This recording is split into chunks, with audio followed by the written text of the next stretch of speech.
કોંગ્રેસમાં વકરેલો આંતરિક જૂથવાદ હવે મારામારી પર પહોંચ્યો છે।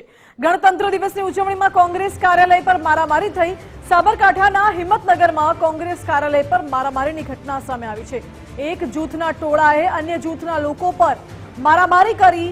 ભરચક બજારમાં મારામારીથી અફરાતફરીનો માહોલ પણ સર્જાયો। જો કે પૂર્વ અને વર્તમાન પ્રમુખના જૂથવાદને લઈ મારામારી થઈ તેવી પ્રાથમિક માહિતી મળી રહી છે।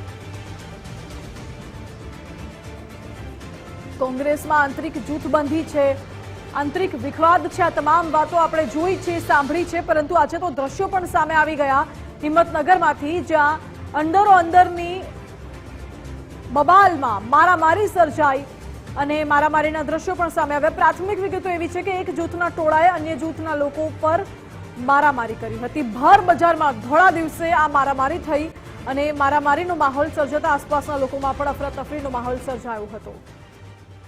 વધુ જાણકારી આપી રહ્યા છે સંવાદદાતા યશ। હિંમતનગરમાં કોંગ્રેસનો જૂથવાદ તો સપાટી પર પહોંચ્યો છે, પરંતુ હવે પ્રજા સમક્ષ પણ આવી ગયો।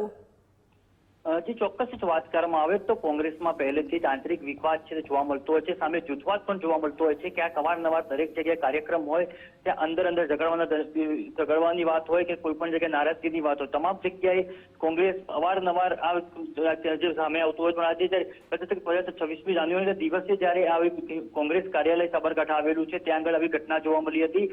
કોંગ્રેસમાં આજે જૂથવાદને લીધે બે નેતાઓ આંતરિક રીતે અંદર ભાખડ્યા હતા અને ક્યાંક બજાર વચ્ચે પણ લોકોની ભીડ જોવા માટે જામી હતી। એટલે કહી શકાય કે કોંગ્રેસમાં આંતરિક જૂથવાદ છે તે ચરમસીમાએ પહોંચવા લાગ્યો છે। ત્યારે જે કોંગ્રેસનું પ્રદેશ નેતૃત્વ છે તે હજુ સુધી આ કંટ્રોલ કરી શક્યું નથી। ત્યારે જે નેતાઓની અંદર મગજમારી છે તે દિવસે દિવસ સામે આવતી જોવા મળી રહી છે।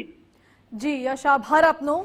એટલે પ્રાથમિક વિગતો એવી છે કે પૂર્વ અને વર્તમાન પ્રમુખના જૂથવાદને લઈ મારામારી થઈ હોય।